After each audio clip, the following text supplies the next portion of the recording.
Darlleniadau o St Mark. Pan oedd Iesu a fi'n gadael, dyma ddyn yn rhedeg ato a syrthio'r ar ei luniau o flaen.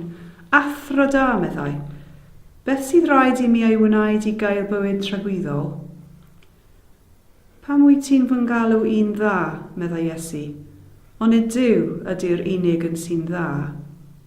Ti'n gwybod beth wnaeth Duw a'i ochmynu? Atebodd y dyn, athro di wedi cadw reoli ymar i gyd ers pan o'n i'n fachgen ifanc. Roedd Iesu wedi hoffi'r dyn yn fawr.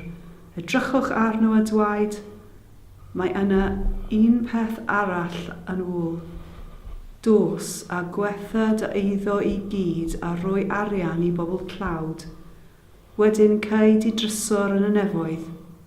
Yna, tyrd, dilyn fi.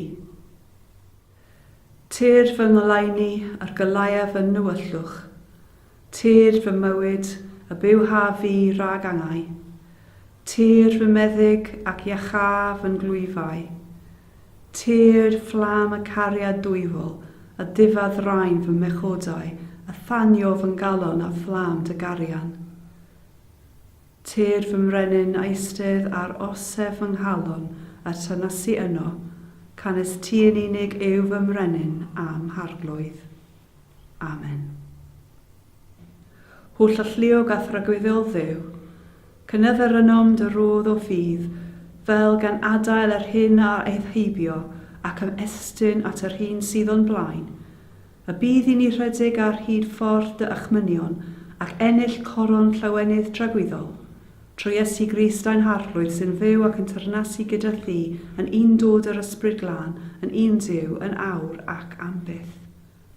Amen. O Dduw ein tad, yr wyt ti'n ein harwain ni ar hyd llwybrau cyfarwydd ac angyfarwydd.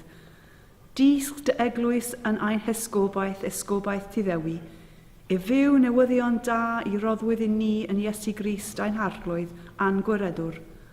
Gwna ni'n oleuni yn dy fyd di ac a gyfoga ni i fod yn partneriaid yn dy genhedlaeth di, fel y bydd eraill yn dod o hyd i'r ffordd at y ti. Amen. Ein tad, yr hwnnwynt yn y nefoedd, sancteiddio dy enw, deleg dy deyrnas, gwanela dy ewyllus, megis yn y nef felly ar y ddeia hefyd. Dyro i ni heddiw ein bara benyddiol y maddau i ni a'i dyledion fel y myddai o ninnau i'n dyledwyr, ac nac arwain ni i brofedigaeth, eithau gwared ni rhag drwg, canes a ddod ti o'r deyrnas, a gallu, a'r gogoniant, yn oes oesoedd. Amen.